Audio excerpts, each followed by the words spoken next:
This podcast is part of the Zeo to Hero podcast network. AvenuePodcast.net. Hello, all my beautiful people. It's time once again for another fun episode, and I think you guys are really going to enjoy what I have for you today. I actually have two interviews. One of them is a shorter interview that I did with Johnny Dynamite. It is kind of him giving his side of everything and responding to what happened at the last Wrestling for a Cause show and what Johnny Lightning and Tony Snow had to say when they came on my podcast a few weeks ago. And then we switch over and we talk to Brandon Groom. He is a wrestler out of the Oklahoma area that I'm very excited to have on the show. He was a lot of fun to talk with. We talk about everything from his WWE time to wrestling in Oklahoma and all over the place, you know. And so this is a really good interview that I think you guys are going to enjoy a lot. And for those of you who are here to listen to either the Johnny Dynamite portion or the Brandon Groom portion, welcome. I hope that you enjoy what you hear, and I hope that you stick around and listen to some of the other great episodes I have here as well. So, if you guys are as excited as I am, then let's get this show on the road.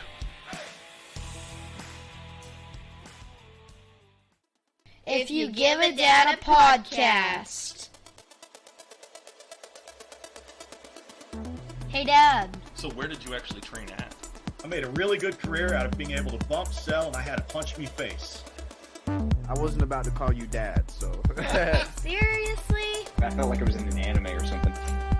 People get really mad at those videos for some reason. Like, it triggers certain people, yeah. Wow. I was actually lost as an infant, and I was taken in by a traveling group of independent wrestlers. I love it. I'm excited for this stuff. Bro. Get punched in the face on the daily. Do you always do these interviews with your shirt off? What?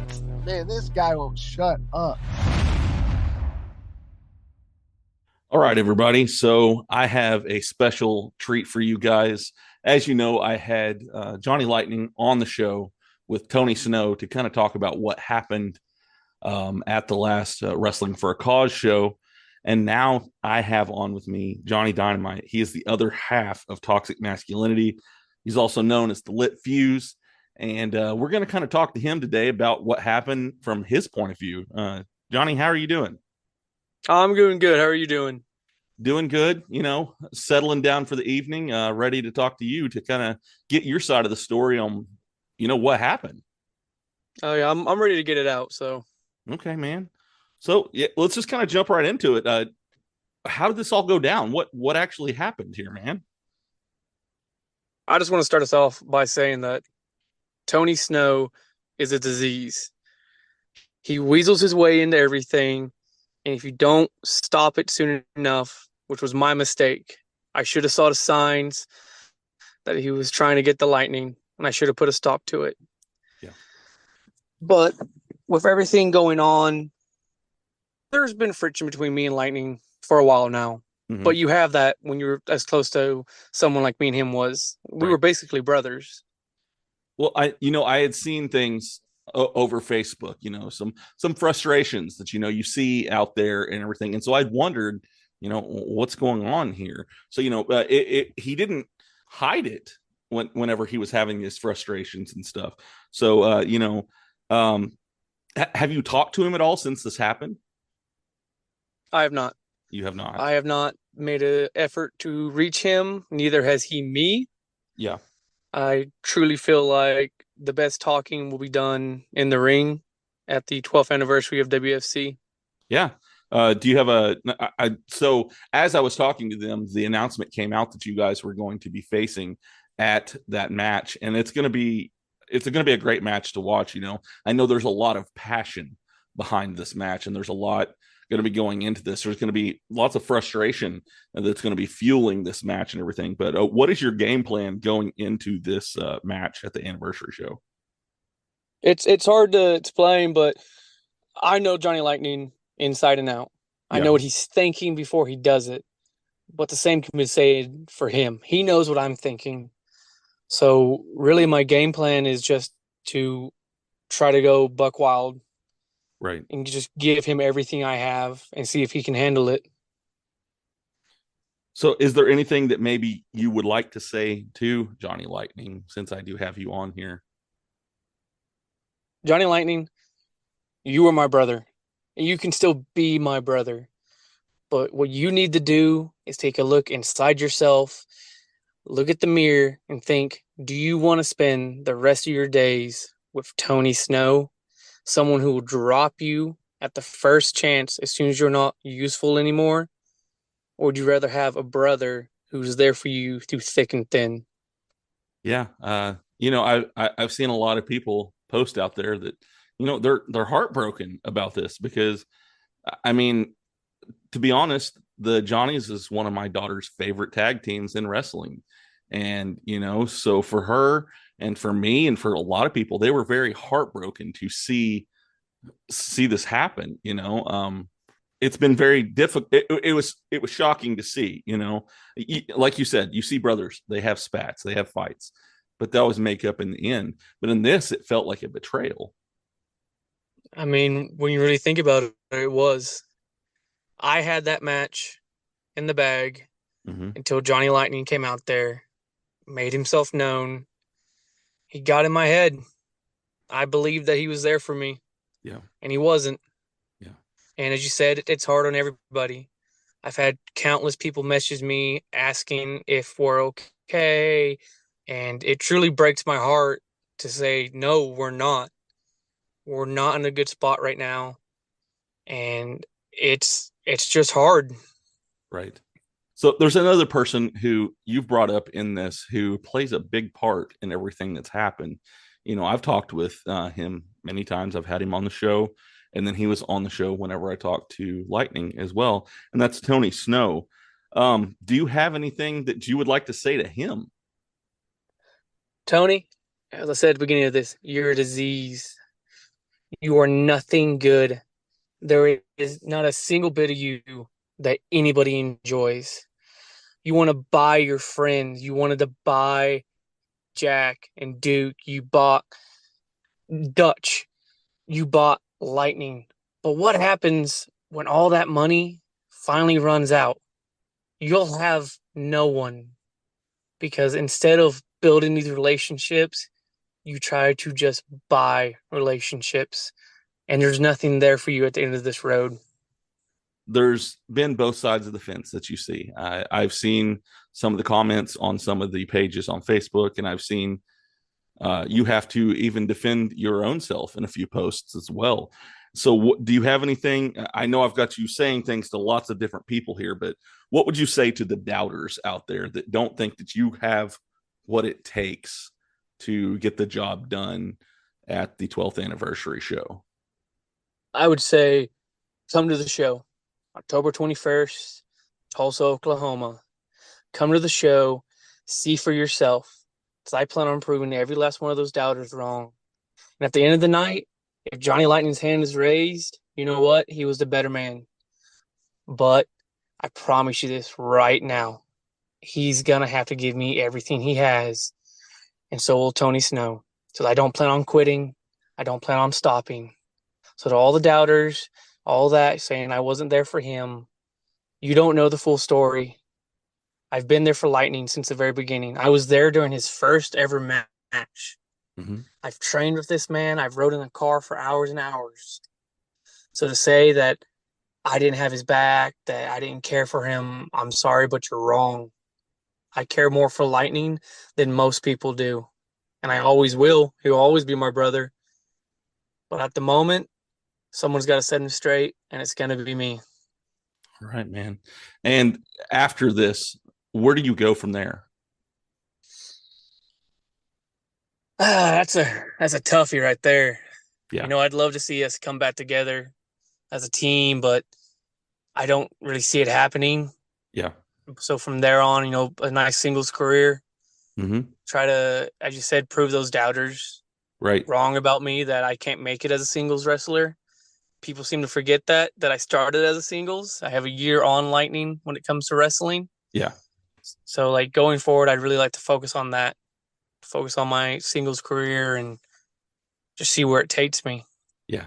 Well, I mean, so the very first time I actually saw you wrestle, I've actually seen you wrestle more than I have seen Lightning wrestle, because my first show, you were at that show wrestling.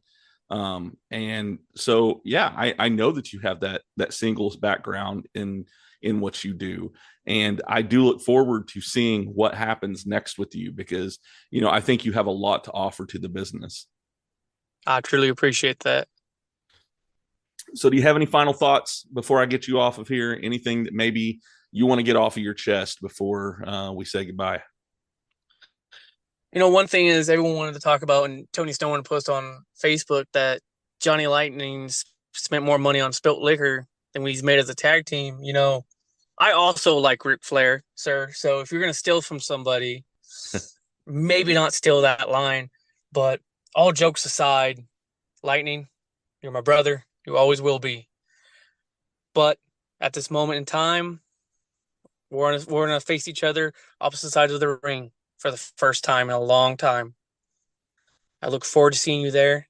And to everyone listening to this, October 21st, WFC's 12-year anniversary, Tulsa, Oklahoma.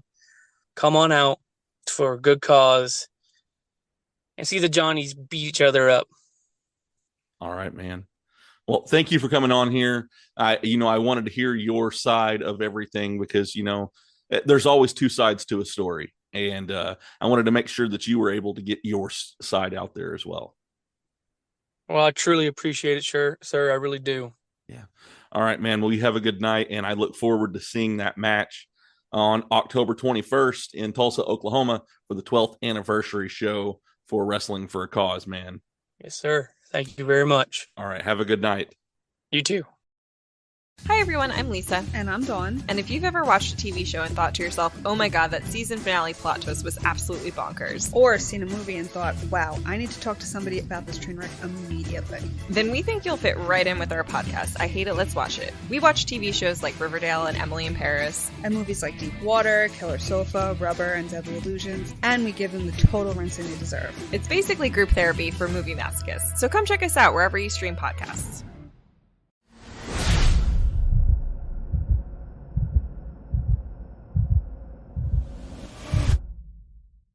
All right, everybody. So I am stoked about this one. I've talked to this guy. I guess it was about a year ago whenever I met him at a show in Arkansas. And I'm really excited to have him on. We talked then, and we finally got the chance to get him on the podcast today. He is an Oklahoma-based wrestler. I believe he started in about 1999. He's worked for all kinds of places. The list was super long, and he's been a little bit of everywhere, but he's been in WWE. He's worked for Florida Championship Wrestling, NWA Oklahoma, ECW when it was on the Sci-Fi Channel, and so many other places. And I am very excited to have on Brandon Groom tonight. Man, how are you doing? Man, I'm doing better than I deserve, and that means awesome. How about you? I'm doing good. I just been out here getting my notes ready and just enjoying the night, and I'm really excited to have you on to talk to you, man. Heck yeah, me too. And thirdly, I'll say I hope each and every person listening is doing good. So that means we all in a good place. But yeah, I'm excited too. Awesome. So did I get that right? You started in 1999, correct?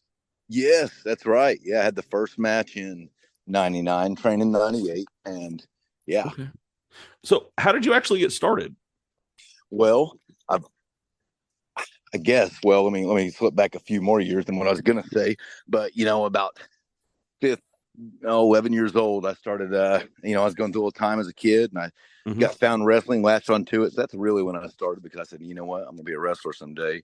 And even though we were doing stuff with a little brother or in backyard or whatever, it was starting then, like it was going to happen, but with my junior year in high school, a local company called OPW, Oklahoma Professional Wrestling, came to our high school and was going to put on a match or put on a show, and they used one of our coaches, who's actually my wrestling coach, and I was very close with him anyway, and so that was a perfect end to like, all right. And then my wrestling coach began to wrestle with him afterward full time, so I not only had a company locally to start training with, but even my wrestling coach was also a professional wrestler, so It worked.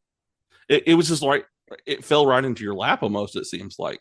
Well, I believe it was put there. Yeah, it was. I was Yeah. blessed with the opportunity right in front of my face, and that was, I'd have probably found a way to do it anyway. Yeah. But or that was the plan. But yeah, it was like right there. Right. Yep. Well, I know looking into some of your background and everything, you actually were in All-State for wrestling in high school. So, this is something that has been a passion of yours for quite a while, whether it be collegiate wrestling or, professional wrestling.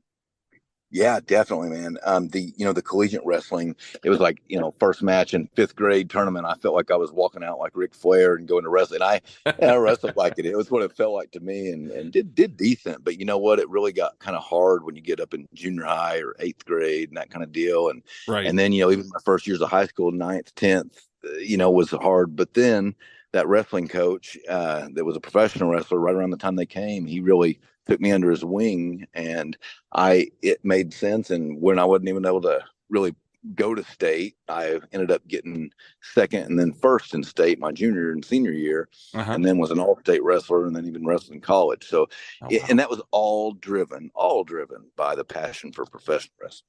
Right. And doing that. So, yeah. So I saw you trained under Dory Funk Jr., didn't you? Yes. How did you get mixed up with him, and how did you get into that school? Well, I started training there, of course, in 98 with the local company. But then around, what was it, 2001, I was just like, I want to, they had the magazines, the PWI magazines, I think it was, and Pro Wrestling Illustrated. And there was a little advertisement of Dory Funk School, and he's trained Kurt Angle and all these people. Yeah. I said, you know what? Hey, man, this is like, I can't remember if it was 1,000 or 2,000 or something like that. It was a lot of money, but I said, why don't we, see what this is all about. So I called, and I did. I think I just sent like a little email or just something. I didn't really expect nothing, but then I get a phone call from Dory Funk Jr. himself. And oh, wow. That really helped. Yeah, he's like, well, how tall are you, or how much do you weigh? I think you can make it. All right, I don't know. He was a good, genuine dude, and I always liked Dory.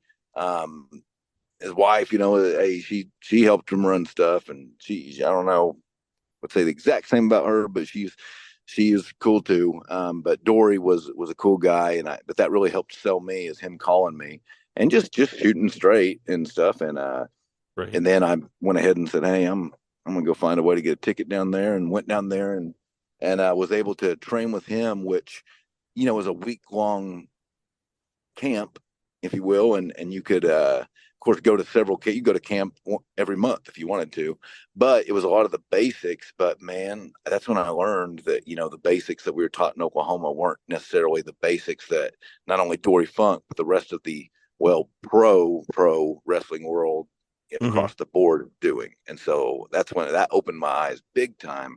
And so I went back to another camp at Dory Funk's, and I also met my first wife there.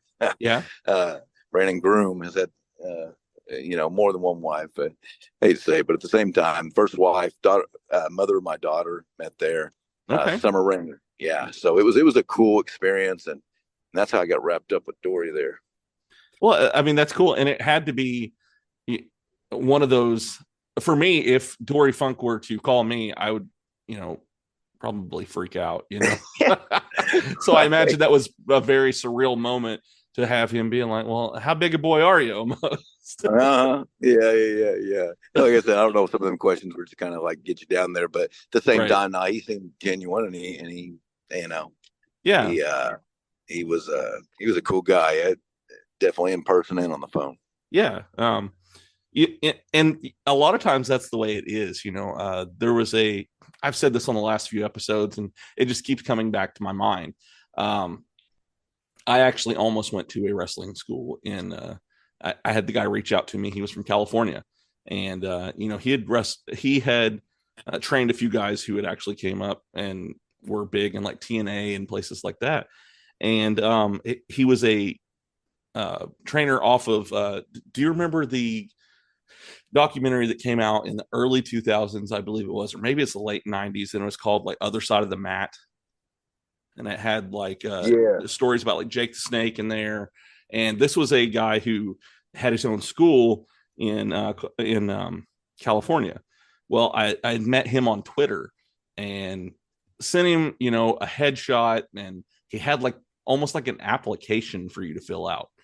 And so I filled out the application, sent it to him, and he ended up calling me directly, and he was like, I liked your answers that you gave, and needless to say, I ended up not going due to other reasons and stuff. I've been married more than once too myself. So in my first marriage, she didn't want me to get into that, and so I didn't. And but yeah, that's my little story of almost joining wrestling, and it was crazy because I didn't expect the guy to call me, Yeah.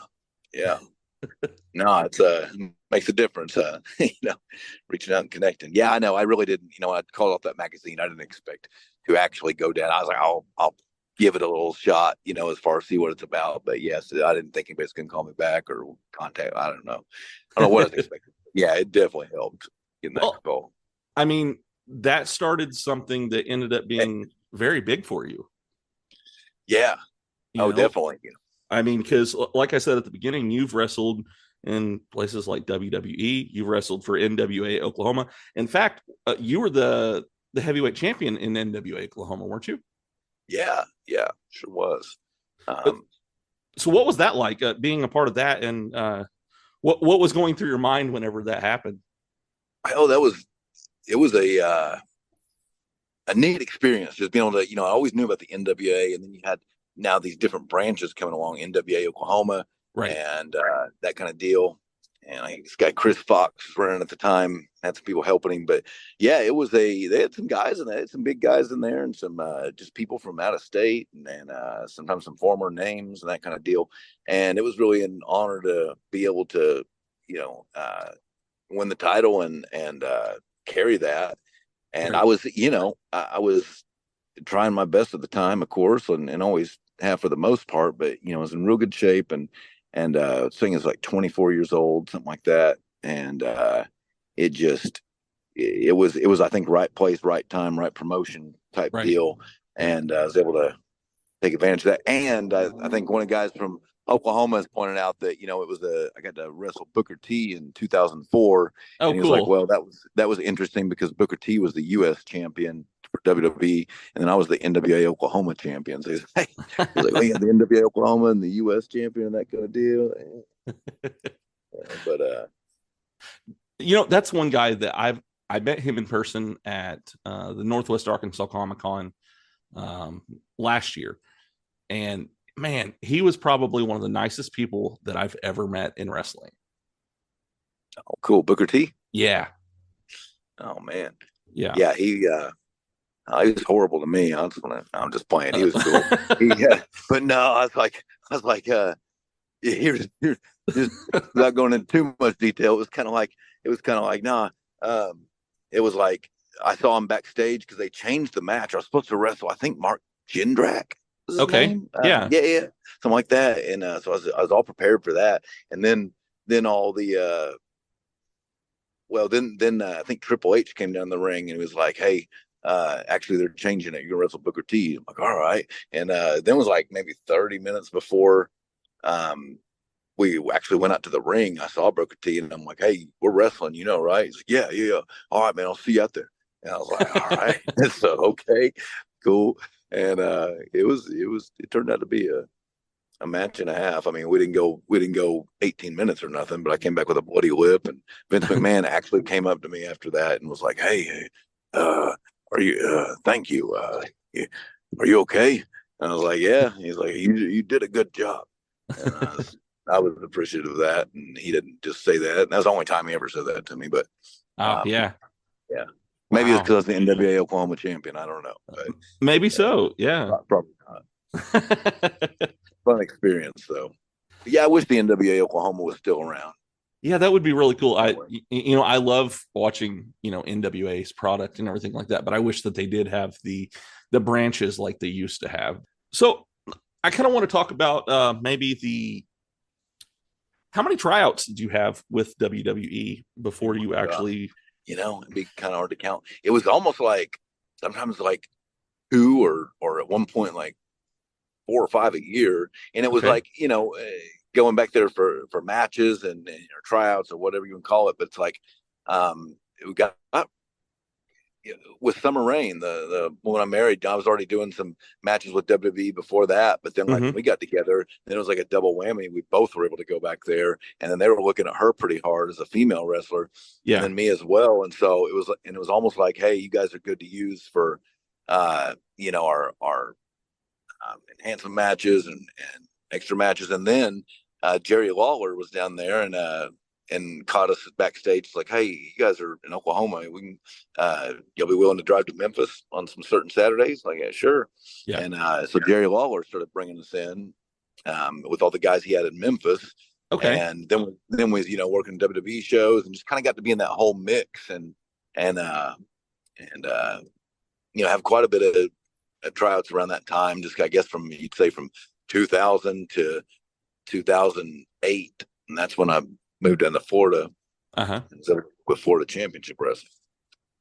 Now, I saw something about Florida Championship Wrestling. Were you a co-owner at one point for them?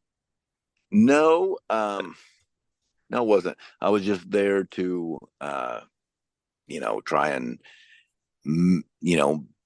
get a job with WWE on TV full time type deal. But, got to work with a lot of the guys that, we've seen on there in the last 13 years or so. Sheamus, Dolph Ziggler, Heath Slater, even Alpha Jr. and Ted DiBiase Jr. The guys that, weren't on there for a long time. But yeah, Eddie Colon, Carlos Colon's kid, and Carlito's brother.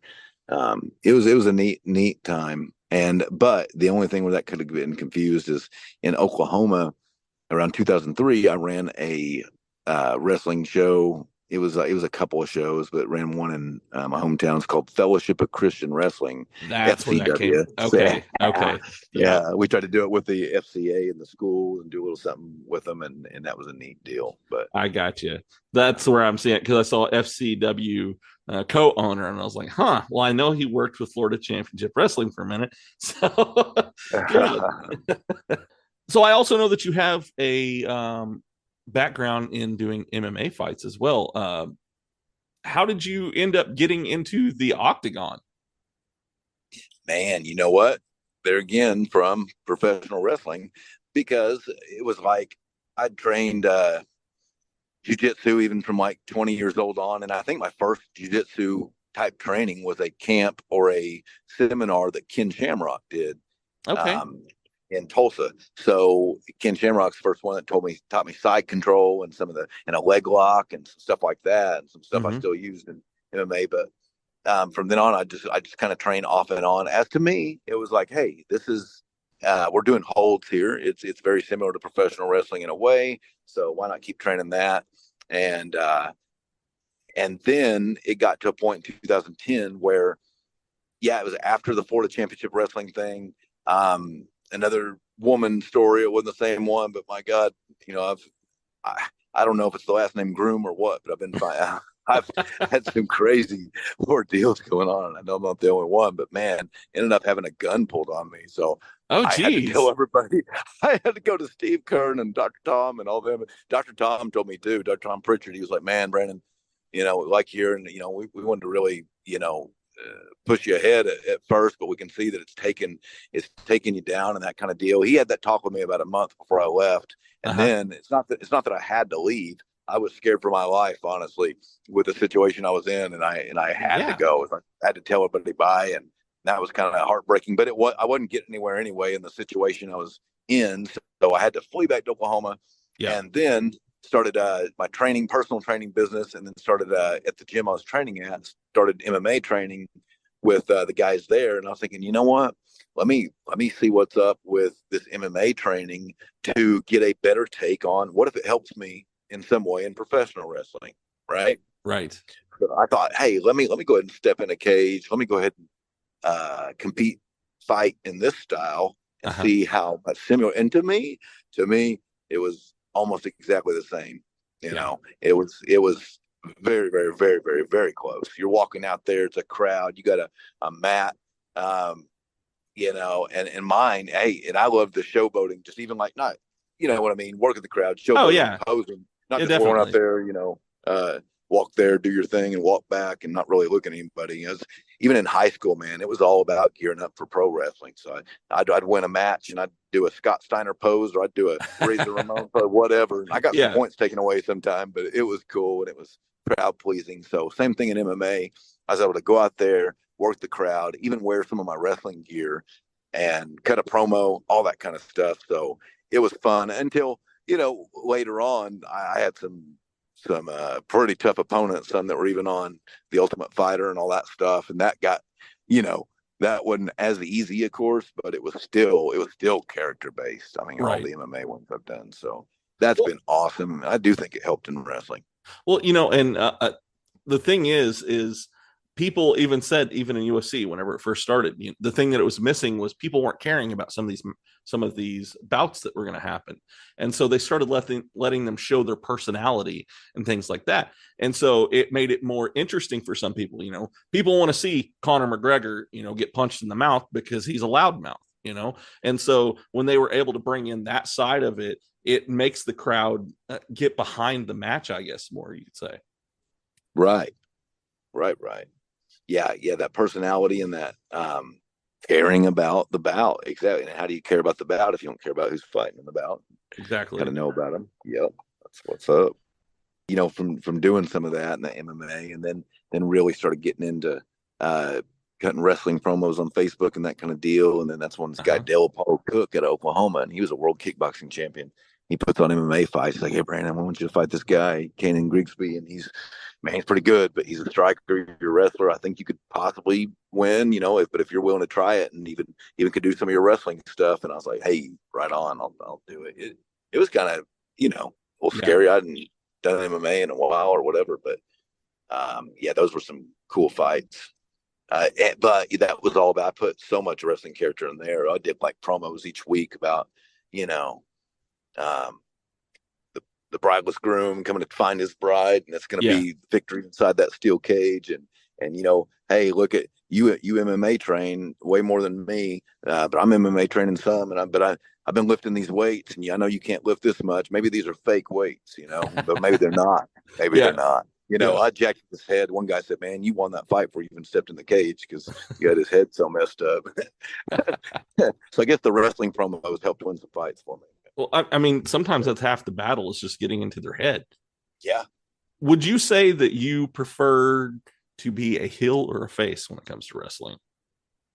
Depends on my attitude. That's fine. I think that I like to be a face. Okay. I like heel and all that business, and I like heel if I need to be, but not, as an extension of yourself. It's you can go play wrestler, or you can be wrestler, and that's what Jerry Briscoe said at the Championship Wrestling, and it's right. It has to be an extension of yourself either way. I like to be in good spirits. I like to be loving to people. Brandon Groom is all about the power of love. So it's like, with that being said, hey, it's nice to go out there and show the power of love. But sometimes the crowd likes the other guy better. Sometimes it's a snarky crowd, and say, you know what, I'll bring that side out of me too. So I don't mind doing either, honestly. Well, I think so. I've seen you wrestle 2 times in person. Both times were in Arkansas, and I believe that you were a face both times. One of them, it was when you faced Big Joe Helms, and that was whenever he was. I believe he was doing a heel persona in this part of Arkansas, and you come across as a really good face. You've got it down. Thank you. It's being real, man. I mean, I'm telling you,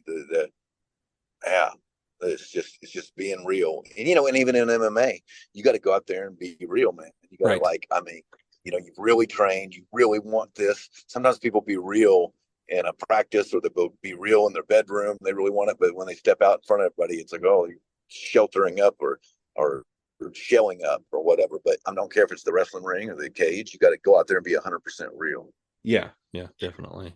So we're going to kind of switch over here a little bit, and I want to talk about, over the years, you've had many matches, you've had many opponents, and I'd like to talk about, do you have a favorite match? Ooh, man, do I have a favorite match? Golly, it's almost like from what era or what year, but man, I have a lot. So do I have to pick one? No, you can pick more than one. That's fine. Oh boy, let me bend the rules. I like it.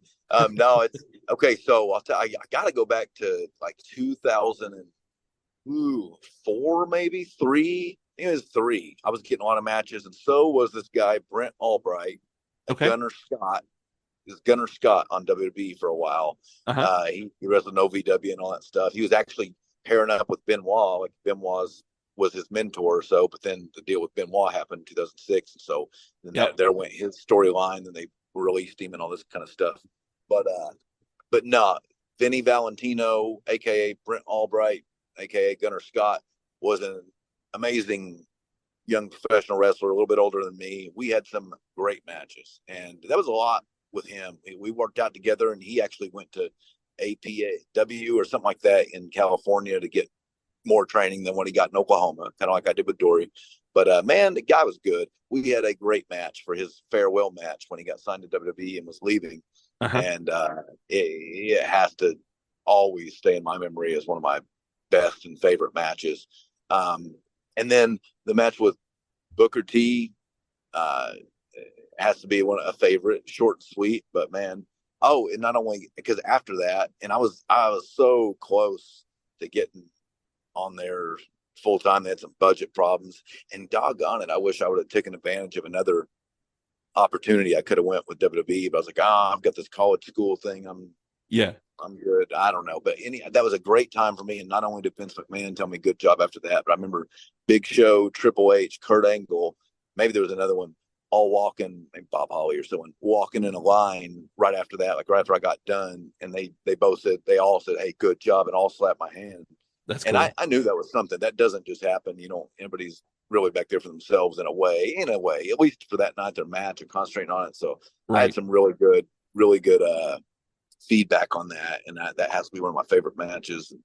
And then I'll just say, man, I know there's been some good ones. Like this guy Spider in Oklahoma, wrestle in other places too. Spider and Cody Burns are some of my favorite wrestlers that I've had matches with in Oklahoma. And got to mention them in there. There you go. It's all about a tie on those. Well, that does kind of lead me into my next question of, do you have a favorite opponent? I've ever wrestled, favorite opponent, man. I'd say that have to be, I'm gonna say my protege, a kid I got to train since 15 years old, who is on the indie scene and doing great right now. 22 years old, barely. Derek James from Bristow, my hometown. Yeah, we trained together for years. He started right when he was 15, and we've had a little youth class, trying to teach youth some wrestling, called it Wrestling with Darkness, and it was a ministry-based type deal. But Derek, it kind of faded out though, about 9 months or something. And Derek was the only one that really stuck with it. So I was like, all right, man, I'll meet you up here on Wednesday at 4:00 or during the summer. I had somebody to train with. He was smaller than me, but he wanted to learn, and it was awesome. So now he's bigger than me as far as height wise, anyway. And he's getting muscular by the day. But we have some good, man. We had a match a couple weeks ago, and it just keeps getting better every time we step in there with each other. So he'd have to be my favorite opponent. Okay. And do you have a memorable feud that you kind of sticks out for you? Oh man, memorable feud. I think. I want to say Cody Burns. We've had some knockdown dragons. I want to say Graham Bell. We had a hair versus hair match. But I've got to say, Gavin Dixon, his name is Brian or Gavin Dixon. I'm not sure if he's even still wrestling. We had a feud, and then we was all good. Now I don't know. We haven't talked in a while, but this guy was in my company, Body Progression Wrestling, BPW, and had wrestled there before, but then started coming in and bringing in guys on his own and starting a faction called Payroll, and I think he had a business at the time, I'm not sure, but he would have these guys, he'd pay him coming in, and they would come destroy stuff. They would, ruin matches. They would, really terrorized the company. And it wasn't anything like we'd seen there, and it wasn't anything we were used to, but it did create the drama. It did take us darker so that light could be shown better. It created a bigger heel and heel stable than we've ever had before. And I was the babyface who was, finally stood up to, the big battle. And that big battle not only was for the company, but one of the kids that started with Derek James, his name was Daniel Scholl, and we called him Daniel the Lion Rose. He had a heart condition that he couldn't really play sports or anything like that, and his mom let him do wrestling, and did great. Long story short, after a while, he was a standout at that. Like all the kids did something, he stood out, and he got to do a couple of matches. But then the boxing commission was like, "Oh, y'all can't do these, so you're gonna have to, do these bigger matches and all this kind of stuff." So anyway, we were starting to practice for bigger matches, and he was just so advanced. It was crazy. I was like, "Man, I want to take you to William Regal one day." And but one of the practice matches, it turned out Daniel didn't. He was like, "I don't feel good," and he got out of the ring, and he held his chest, and he started shaking, passed out, and he passed away at 15 years old, and it was really hard. But we did a show every year called Heart of the Lion in honor of him. And at the Heart of the Lion, that's when it was for the Lion Heart title, which is for him. And I think Dixon had that title, and he came out and he was like, and I didn't even know, man. I didn't know like how I was going to do that. And I was in good shape, ready to go, but I think I might have had a slight injury or something. So I was like, dang, I hope I could do my best on this show for Daniel.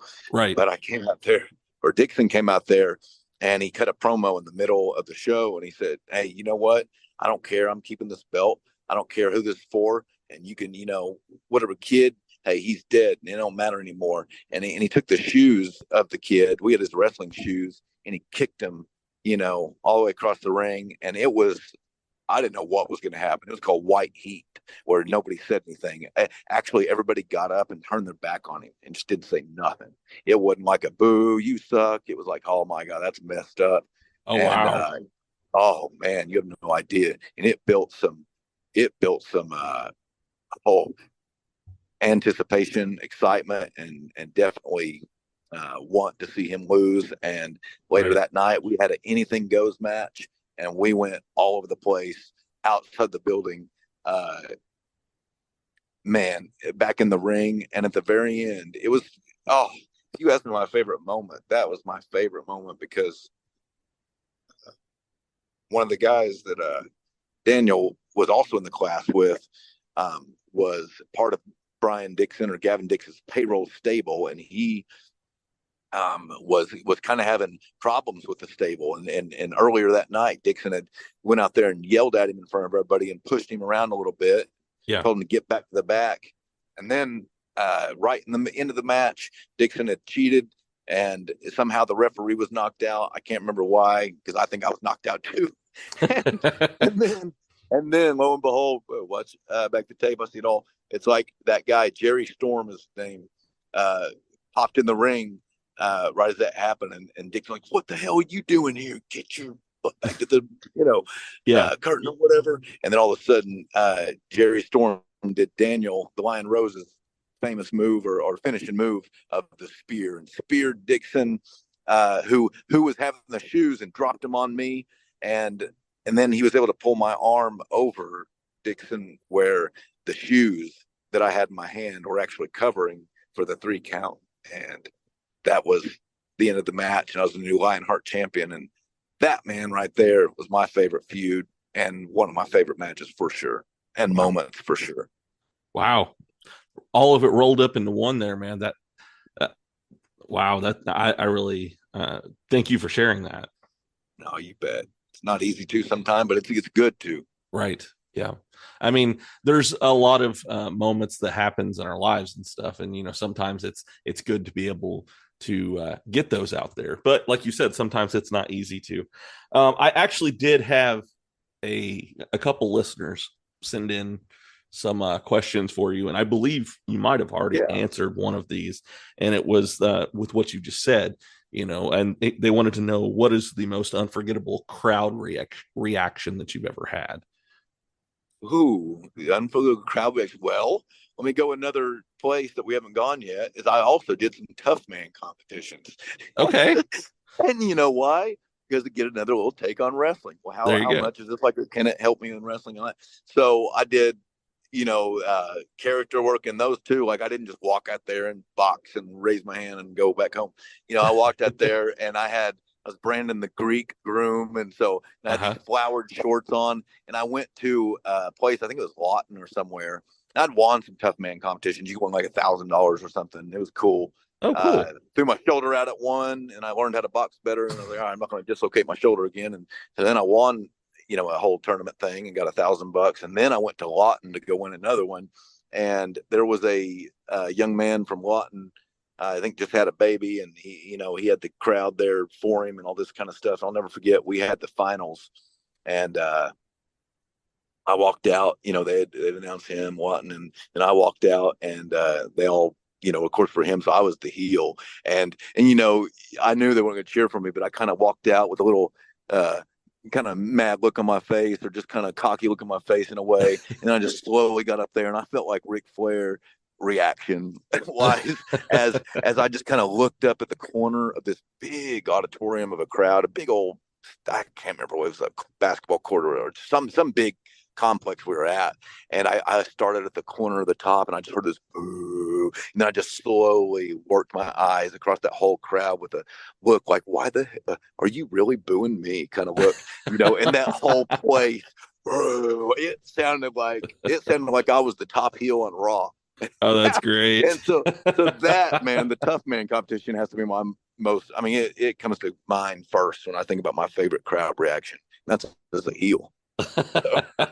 That's coming from a man who likes to be the face. I know, right? And then toward the end, it's like we had such a knockdown drag out, and at the end, I was a little more tired. Actually, I think I had another match more than he did, but no excuse. I'm just saying, at the end, it was also a great reaction as he knocked my mouthpiece out, or my mouthpiece flipped out and all that. And it was a toss up, but they gave it to him, and and I like that. So like I said, it's for professional wrestling. For me, I like money, but I liked that the crowd went home happy, that the hometown guy won. I was the heel, whatever, because like I said, man, it's pro wrestling, and that one of my, well, not my last MMA fight, my second to last MMA fight, I lost. I was kind of I went on a weird diet, and I was in weird shape. I thought it was good, but I kind of got gassed out, and I was like, you know what, this ain't really working out. I just didn't have my wind, and so I saw a knee coming, and it was going to hit me anyway, but got me, and I don't even know if that was that bad, but I took a pretty good wrestling fall on it, and that crowd goes, they were wow. They were all for him. I was definitely the heel role character there. I was the brideless groom, and I came out in a tuxedo type stuff, and I cut up promos. I wanted them to boo me. That was my part. But that was another favorite reaction that was a loss of mine, that the crowd popped. Hey man, it's all about the love of the people having a good time, and I don't care if it's at my expense. I'm the heel. That was my favorite crowd reaction also. You have a Facebook page, and you've mentioned this name a couple times on the show already, and that's Brideless Groom. How long did you toy with that before you actually pulled the trigger and started using that? Because I know it's a play off of your last name being Groom. Somewhat, yes, it is. But playing with it, I think it like I said, the more real, the better. And right. Man, it was really, I really loved, really connected. It was boy, if I'd had just more wisdom, that kind of stuff. My daughter's mom, Summer Rain, was a wrestler, and it was, we had a great marriage, I thought, up until, times we moved to Florida, moved in with her parents. I say that's one, I don't know about the first, but like a huge decision at the time I made without praying about it. So I got if you. that does you Yeah. anything, 6 months later, we were divorced and separated, which I thought we'd never be. It was just kind of a roller coaster of ups and downs and heartbreaks and this and that, whether it's me breaking someone's heart or them breaking mine or whatever. And then like at 34 or 35 years old, I think that's around 2014 or 15, I was engaged to this girl, and, man, I was just, I don't know if it was in lust or love, but or maybe a little both. But it was pretty wound up for her, pretty wound up there. And then it didn't work out, and then it, broke my heart. And I was just kind of like, man, this deal. You know what? And we were engaged. I was like, I'm the brideless groom. And wow. And so I just kind of ran with that, and I was like, it was a play, and it was a kind of a way to help me deal with stuff. Yeah. And a play on, just that whole. What was going last on? Name mixed with what was going on. Yeah. Well, I mean, talk about using your pain to, make something out of it. A lot of times the best gimmicks and storylines are what are actually going on with people. And, you used what was going on with you along with what you had to make something out of it, and that's more than some people do. Yeah, definitely. I mean, and that's not always possible. So, or, right. I don't know, or people may not have something real going on that's, able to be used as a gimmick and all that. But, I was lucky to have that situation and last name and all that kind of stuff. Nah, definitely. Because like I said, man, you kind of get one life, one less wrestling career, or whatever. And there's, depending on how many years. And I'm glad to be able to fill some of those with the brideless groom. So now you have your own promotion that you're running, BPW. And how did you get into that? Well, there again, started running the wrestling with FCW, Fellowship Christian Wrestling, 2003. Then ran like a couple more, 2005 and 6. And then, when I came back from FCW and all that, I was wrestling for the people and all that stuff. But I thought, I wonder, I got a gym in 2010, and it was a big space, kind of a double downtown building in Bristow, small town. I was like, wow, as a stage, I mean, we could put a ring right here. So actually, and it was just manifested really as like, wanted to put a ring, didn't have a ring or nothing, but there was a boxing coach in town that had a ring, and he said, well, yeah, I could, I kind of wanted to move out of this place anyway. And I said, well, why don't you move in with me, and can we turn your boxing ring into a wrestling ring? And so we was able to do that. And then he ended up moving on, but just saying, hey, I'm going to build me another little small ring. You can keep that ring. And we worked out some kind of deal. And that's how I got a ring in the gym. And then that's why I was like, you know what, let's start a wrestling company. Hence take my first name. I mean, my real name I've used all my wrestling career. Kind of shows you I mean, I got some creative skills in me, but I'm not the best at coming up with names. So I was just like, well, what does it matter? Whatever. I guess, which is naming my gym, Body Progression. I said, I guess we'll call it Body Progression Wrestling, so. It works, man. Yeah. And it's still called that, but so I guess it might stay that for a while, but that's kind of how that started happening. And, it was nice to have a ring already set up, the place to do it. And it's like, let's run a show. It's been pretty cool over the years. We're a little slumped right now, just with regularity. The wrestlers are all over the place. It's kind of hard this day and age to get the wrestlers to commit, or like, hey, are y'all available on this date? Well, I'll get back to you. Do you not have a calendar? I mean, can you tell me this date? I mean, I don't know, man. I'm just almost getting fed up with it, and I'm getting more excited about wrestling for other people. So, right. But I do think that BPW, Body Progression Wrestling, not only has been a force in the Oklahoma indie wrestling world, but I plan to keep promoting. And, I'm 43, and I feel like I got a lot of wrestling years left. You got a lot left, man. Yeah. But I don't know that I feel like I got a lot of life left too. And I don't know that I'll ever get out of the wrestling business. And so after the wrestling's done, I mean, I'm probably still going to be promoting, but I plan to promote pretty darn hard. So yeah, I don't know where that will go. There is so much wrestling in Oklahoma. I had last week the guy who is starting up Overdriver LLC, which is an app to kind of put promoters and wrestlers and fans, kind of in the same app, to where, if you need a wrestler, You can go on this app and find ones that'll be in your area if you're a promoter, or if you're a wrestler and you need to find a promotion, you can do it there. Or if you are a fan and you want to buy a ticket to a show, you can do it on there. It's all these different things, and Oklahoma has a large plethora of wrestling there. And, I having something like that will actually be a good thing, because even with what I'm doing, half the time, when I ask somebody, the reason, if you didn't notice, I probably bugged you quite a bit about having you on the show. I was texting you every once in a while saying, hey, we still good? And it's because, like you said, if they don't always show up, I've had plenty of people who I've, scheduled something with, and then they are not able to make it because something came up or they forgot and they scheduled something at that time as well. So, I believe that maybe this app will help a lot when it comes to that. But yes, I get where you're coming from, and there can be frustrations when it comes to dealing with people and their schedules. Yeah, for sure, man. And I got this guy Dane Dodger. He's a buddy of mine, and he's actually started wrestling around the same time I did, maybe a year or two later. I gave him some booking responsibility and that kind of deal. And because I just couldn't handle it, running the gym and the training, right, and all this kind of stuff. So anyway, we're actually both out in the first match on, we were teaming together, and I was on the first match of the show, one of our last shows.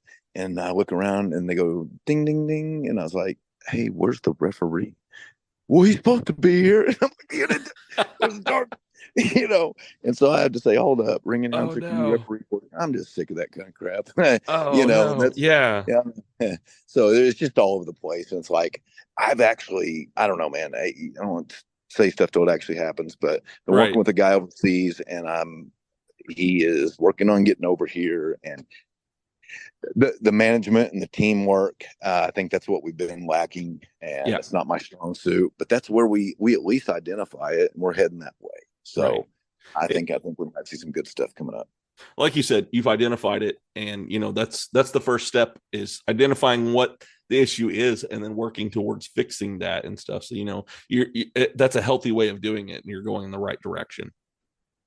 I appreciate that. That's the direction I want to go. Exactly. Yeah. So, do you have any hobbies? Wrestling? No, just playing. That's a way of life, man. Yeah, I know, right? A little more than a hobby now, huh? Yeah. I like to play guitar. Okay. What kind of music?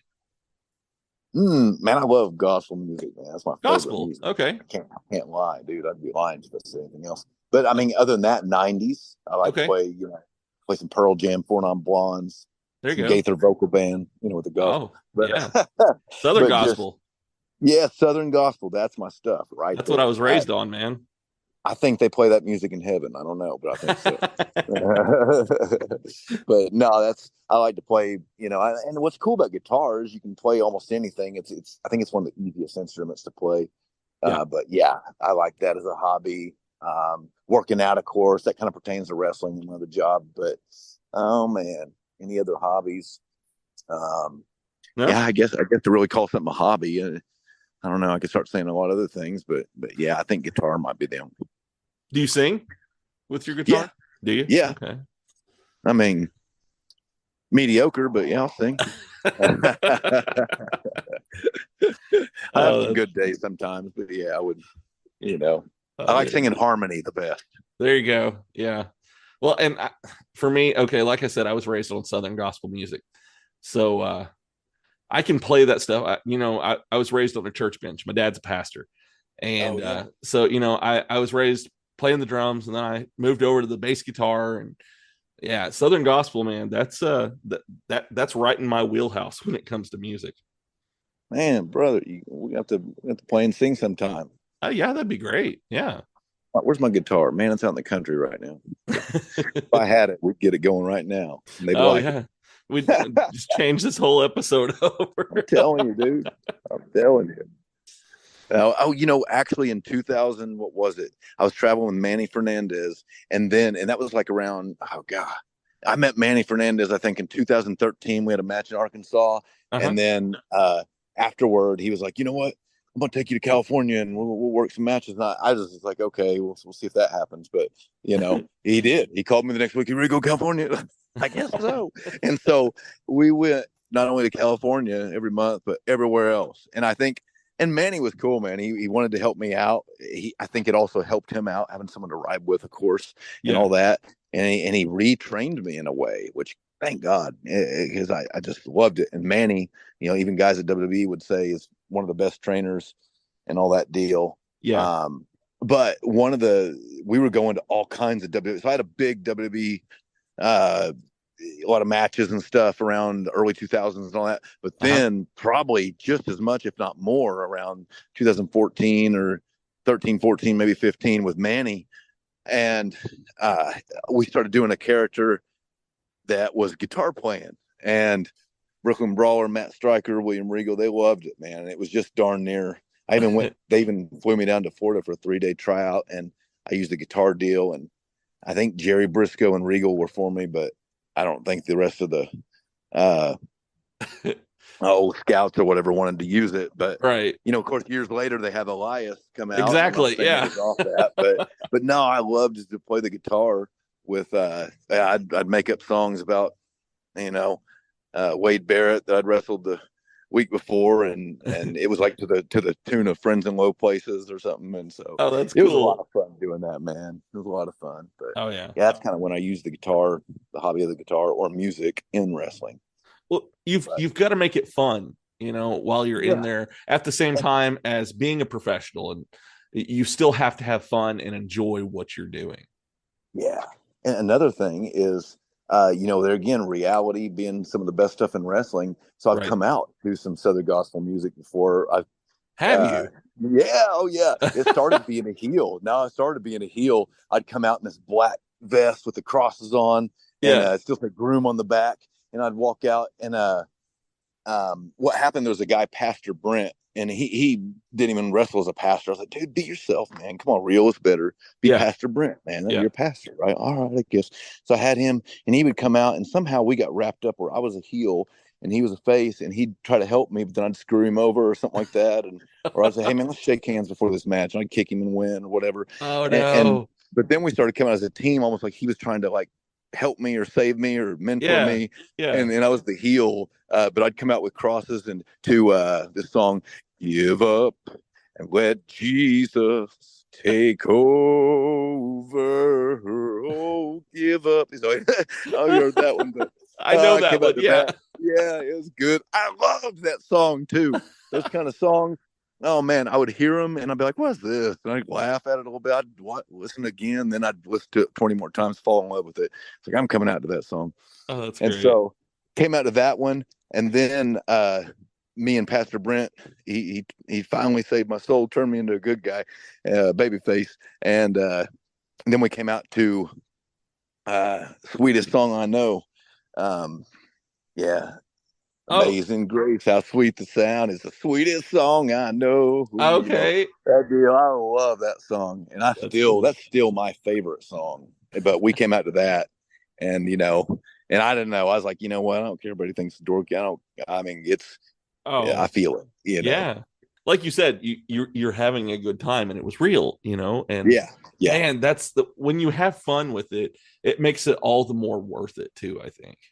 Oh yeah, definitely. And you're bringing realism, real energy, and people can feel energy. Yes. We need to do, I feel like everybody in their, like you're doing right now with the Give a Dad a podcast, within wrestling, and being a plumber, doing whatever, school teacher, bring a higher level, bring that real energy, and people can feel that no matter what you're doing. So, work at a high frequency. Nothing wrong with that.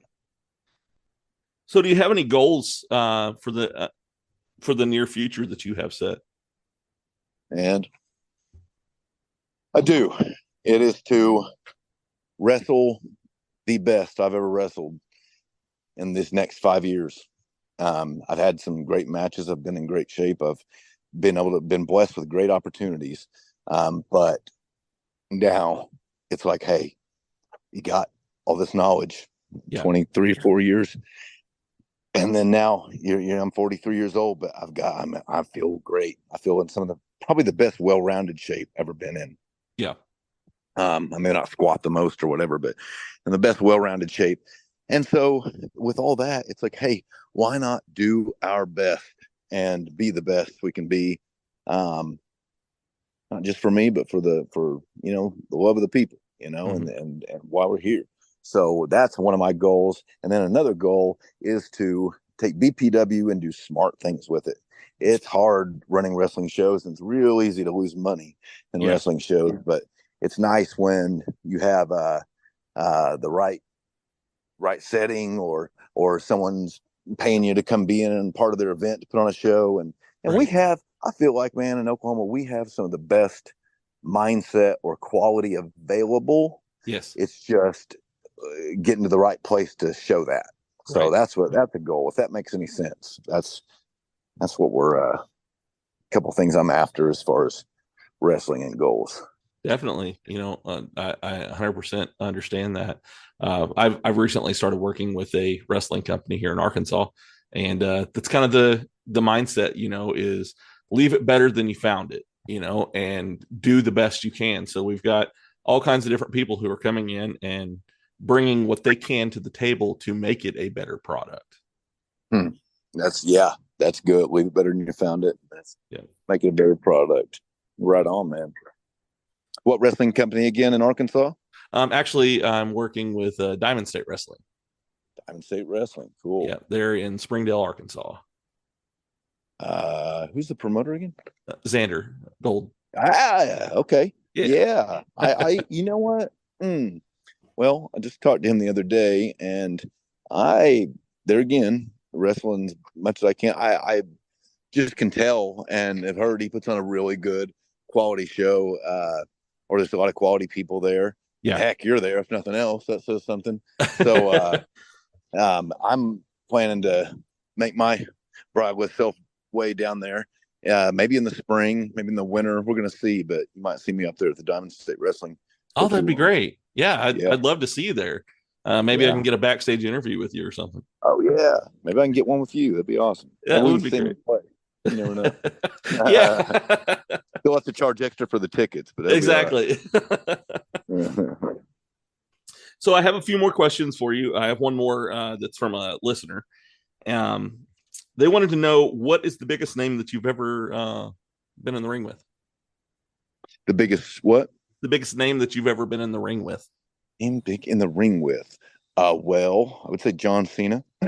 Oh, okay. in front of and I was about to say but it wasn't in front of the crowd. It was when he came to FCW, and he gave us all a talk. Then he worked out with some of us, and then I got tagged in and wrestled around with Cena for a minute.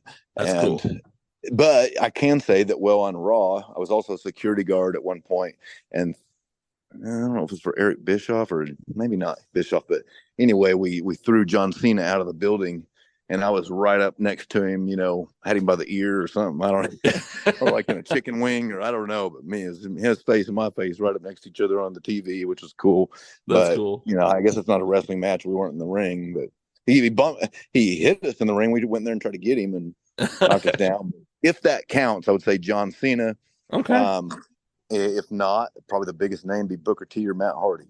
Okay. Yeah, I saw that you had actually wrestled. Jeff Jarrett. Jeff Jarrett. Okay. That's a big one, especially if you're from, Tennessee area. Yeah. So, okay. Another question that I have here is, what kind of advice would you have for somebody who is just starting out in wrestling? Uh-huh. Advice I would have for just starting out in wrestling is to go somewhere, if possible. Go somewhere to somebody that can train you the right way from the start. I wish I would have done that. It was awesome, and maybe I couldn't have, junior year, and you got some place in Tulsa. That's cool. But, it really sucked whenever. I would have liked it better if I'd have went to WWE the first time and they didn't say, well, that's not really how we do an arm drag, or, oh, well, grab the wrist like this. It's like there is a universal way or a standard way that the pros from back in the 50s and 60s, Dick Murdoch down to Manny Fernandez, down to all these guys, there's a way, and there's psychology, and there's things that make sense that they all are a community about, in a sense. But the guys sometimes that, I'm going to start up a promotion in Tulsa, Oklahoma, or I'm going to go do something in Tahlequah or whatever. I got a training school. We can train you to be a wrestler for this much. And that ain't always going to get you somewhere. Or it might, especially if you want to go somewhere. Does that make sense? Yeah. So I would say, I'd say go to a Dory Funk school or whatever, or go to a this or that, or at least get your basics there, and then you can go polish up other places. But go learn how to do the basics, which are the foundation, right? You can't have your beautiful house without the concrete below. So go get your foundation from somebody that really knows foundation. Then you can go learn to jump off the top rope from about anybody. But you know what I mean? But that's what I'd say is the biggest thing. That's what I'd have done different if I could do something different. All right. So is there anything coming up that maybe you want to talk about? Yes. The month of October. It's going to be great. It's a new day, new month. And, wrestling season, as I call it, is fixing to pick up with a lot of things happen in the winter. And then you got the spring coming up. And as far as something coming up, I can't wait to not only get back to Arkansas, but some of these places in Oklahoma.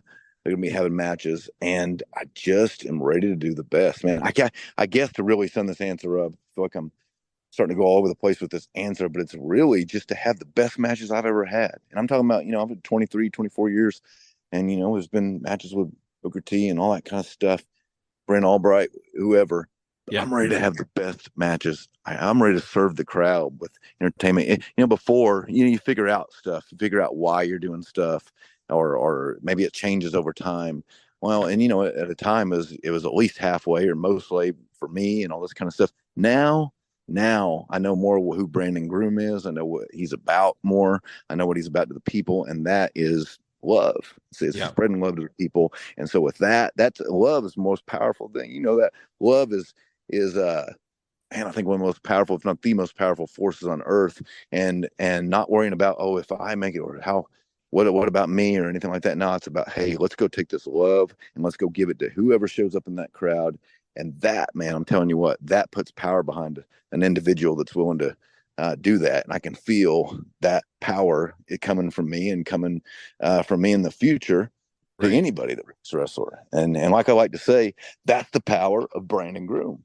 There you go. So I'm excited about that. I know it's a big, vague answer, but yeah, man, you can catch me at the next match or anything like that. And that's what I'm excited about. All right. And if people want to follow you online, how can they do that? Brandon Groom on Facebook. I also have a brideless groom, Groom Brandon on Instagram. And if anybody wants to rent a ring, a steel cage, a sound system or a light system, or want a wrestler like myself or even other wrestlers, or a show, a birthday party, whatever, and they can contact me, social media, or call my phone number. Yes. I'm getting some. I'm good. All right, man. Well, I'm about to get you off of here and everything. And do you have any final thoughts? And I think just the last final thought, what I like to end a lot of things with, is something I saw, from when I was a kid. I loved Hulk Hogan. It's my favorite. Yep. I loved him because he wore the cross, pointed up to the sky, and to me, he was a Christian wrestler. I actually got to tell him that in 2005, and he kind of looked and thought, and I think he was even going through some stuff then, I was glad to be able to share that, and I hadn't seen it in a while. But then he went out there to challenge Austin for a promo for a match they never had. It was at Raw, and I remember it was backstage at Raw. We got to talk to him, and I remember he walked out and pointed up, and I hadn't seen him doing that in a while. And I just, he was my favorite. He encouraged me a lot as a young man. Yeah. And then Randy Savage, I loved the Macho Man Randy Savage. I loved when he got married to Elizabeth, and that might have inspired some of the brideless groom deal too. Subconsciously, at least. But then another one that was right up there with Macho Man, which was right underneath Hulk Hogan, was the Ultimate Warrior. Yeah. And, I feel the power of the warrior. We used to make he talked and all that. But one thing I saw, and I think he might have used it more than I saw, but I didn't see it that much. But on one of his magazine articles, he wrote something at the end. He put "Always Believe, Warrior," and I was like, "Wow, that's cool." Yeah. Always believe. So I've adopted that as my thing, and I felt like it was Duel because I didn't see it that mainstream over, other places and all that stuff. So anyway, that deal, I always believe, can mean a lot of things. And when you take that and put it into the wrestling or life or anything else you're trying to do, you don't always have all the answers. I can say I'm gonna go have the best match, but man, there's certainty. I'm gonna do it, and there's uncertainty. I don't know what's gonna happen or what's gonna line up or not, but I can always believe. I can always believe and give 100% and always believe in the power of love, and that it's not always up to me, but what I can do is go out there and give everything I got, seek that higher level, and know that higher level is going to seek me back. And then that's part of always believing. I think that's not only for wrestling, but everything you can do. And so that's what I'd love to leave. Not only this podcast, not only my wrestling matches with, but when I leave this world, I hope they get that from me in my life. Yeah. All right, man. Well, it has been great talking to you tonight. I've really enjoyed this. I've been looking forward to it for quite a while, and same been a great time, man. Dude, I'm so glad you do this, and shoot, it's awesome for blessing to me and other wrestling fans. You keep it up, please. Right. Hey, you're the man. Always believe. I appreciate that, and maybe we can get you back on here again, and we can talk a little gospel or something.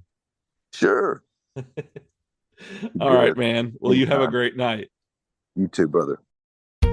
Welcome to the Avenue Podcast Network. Here, you will find your next favorite podcast, along with a unique variety of other great podcasts, from locals to around the world. We are constantly evolving and inquiring to meet the wants of our podcast listeners. We invite you to visit us at avenuepodcast.net and share. If you would like to know more about starting your own podcast or would like to join our network, you may inquire at our website. That address again is avenuepodcast.net. Expect great things on the Avenue.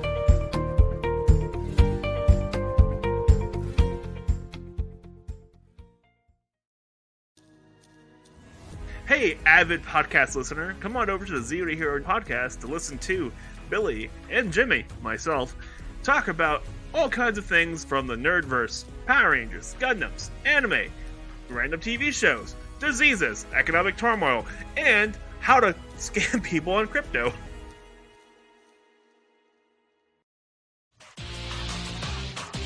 This is Mark, the Red Cornish Ranger, and one of the Three Range Bros studios, along with Ty Tiger with Tiger Tales on YouTube, Cosplay Dude 637 with Storytime and Universe 19, and my podcast, Nerds Through Comics. Also, check out the Zero to Hero Network with Zero to Hero, hosted by Billy and Jim, the Balkan Scholar podcast, Ben, the Baker Ranger with Baker Ranger Movie Talks, plus the partners of Zero to Hero. You can check them all out on TikTok and Instagram.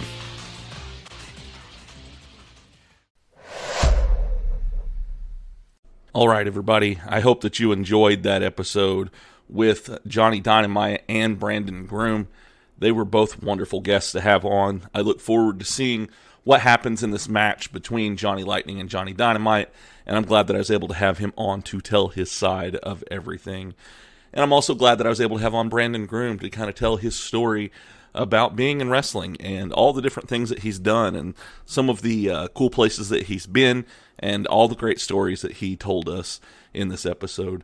I look forward to having both of them back on the show. In fact, I have already talked to Johnny Dynamite maybe about coming back on the show and maybe having a little bit of a lighter note, talking to just him directly. So just be on the lookout for, some of those episodes. I've got some really good ones that are coming up. If all goes according to plan, next week's episode is going to be really cool, especially for all of my anime fans. So come back next week, and maybe we'll have a really cool treat for you guys if you like anime. So I'd like to give a shout out to my podcast networks, the OIW Podcast Network, the Avenue Podcast Network, and the Zeo to Hero Podcast Network. I love being a part of all of these places. They bring all different kinds of great podcasts to the mix. You know, you've got all kinds of different things. So make sure that you go out there and you follow each and every one of them. They have all kinds of great different stuff. And when you're waiting on a new episode to drop of iGetApp, go out there, listen to some of their stuff. They've got really good things. So as you know, I have merch, I have shirts, I have stickers. I actually have a new design that I'm coming out with for a t-shirt. So make sure that you look that up whenever it comes out and get your merch from me. My wife actually makes all of this stuff for me. She is also the one who makes my stuff when it comes to Diamond State. Whenever I'm working with them, she's made the Vatos Kana Loco, their shirt that you see for sale at the Diamond State shows. She makes all kinds of great stuff. She's actually doing some of the other shirts and stuff for Diamond State Wrestling, including maybe some of the stuff that you might see for some of the other wrestlers as well. So go and hit her up for any of your custom needs. She makes hats. She makes shirts, stickers, all kinds of great stickers. You know, she comes up with new designs all the time. So make sure that you go out there and give her some love. And, you know, come buy one of my shirts from me. I've got the OG one still available, and I've got a new one coming out soon. I've got 2 different types of stickers that are out, and I've got all different other kinds of stuff that I can make as well. Coffee mugs, you name it. If you want it, we can get it made. So I want to give a shout out to D-Cure for making my ending theme song for me. Thank you for doing that, man. I really appreciate it. It is probably one of the coolest things I've ever had is my own ending theme song that somebody created for me. And if you like that music that you hear at the end of the show, when I tell you guys that I love you, then go out there and follow D-Cure. He's all the time coming out with new music. I believe he just came out with a new album in the last week or so. So make sure that you follow him and everything that he does. So some of you might have seen that I put a post out there about waiting for a new variant of the Paladin comic book. I now have 2 variant covers for that, and it's so cool to see. And I want to just say thank you to Original Geek Comics for allowing me to be a part of that. They gave me a full page in there just to advertise for this podcast, and I really appreciate them allowing me to do that and be a part of it. And I can't wait to see what happens next. These comics are great. There is so much great storylines, and the artwork is amazing. So make sure that you go out there and you follow Original Geeks. They've got all kinds of great stuff that's coming up, so stay tuned for them as well. Also, you heard me talking about Diamond State Wrestling and that my wife makes shirts for me for what I do with Diamond State Wrestling. Well, I am a backstage correspondent, as well as I run the pre-show called The Rare Cut with Jamie Rose. We do a show that kind of hypes up everything that's going on in Diamond State Wrestling and gets you up to date with everything that's going on. If you want to know what's going on in a storyline or who's going to be facing who in the next show, make sure that you follow me online so you can keep up for when that comes out, or go and follow Diamond State Wrestling on their YouTube page, and there is new episodes of The Rare Cut that come out every Thursday at 2 o'clock. I love working with them. You heard me and Brandon Groom talk about Diamond State Wrestling a little bit. It's a great place to be, and I am so thankful and excited to be a part of what they have going on there. So you hear me talking about social media, and if you guys want to follow me online, you can do so by going to pretty much any social media and just look up If You Give a Dad a Podcast, or look up iGetApp. I'm pretty sure you can find me with using either one of those. Hit me up, follow me on there. That way you can stay up to date with everything that's going on. I put all my announcements out for new shows that are coming out on there. So yeah, just make sure that you're following me on there. Also, if you want to send me an email, send it to giveadadapodcast@gmail.com. I look forward to hearing from each and every one of you. So as you're listening to this, make sure that you rate and review this episode. Let me know what you think of it. Give me a 5-star review. That way more people will see this show and will maybe come along for the ride and listen to some of these episodes that I have out there. If you like it, make sure that you let people know about it.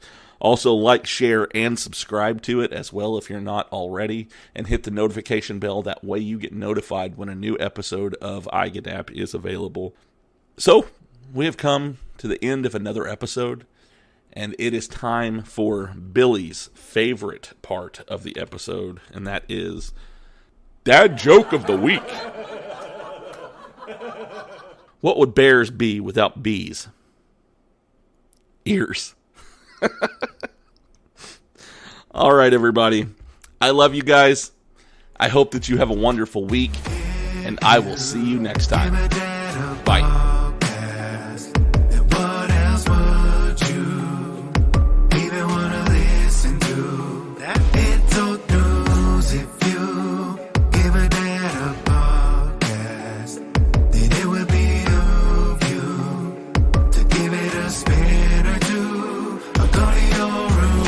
I'm in my room grounded, but I got a podcast on. He calls us beautiful people, then tells us who we have on. The best part of my day, though we're blocked out in my pods. Tell my friends all about it so that they follow along. And the host is kinda nerdy, but guess what, I am as well. I don't feel so alone, and I began walking out of my shell. Heard a story, I needed connection I haven't felt. I'll be looking for the next one, till then farewell. It's the podcast for me. Have it on, better go see. Listen closely, download and tune in remotely. It's the podcast for me. Have it on, better go see. And listen closely, download and tune in remotely. This podcast is part of the OIW Podcasting Network.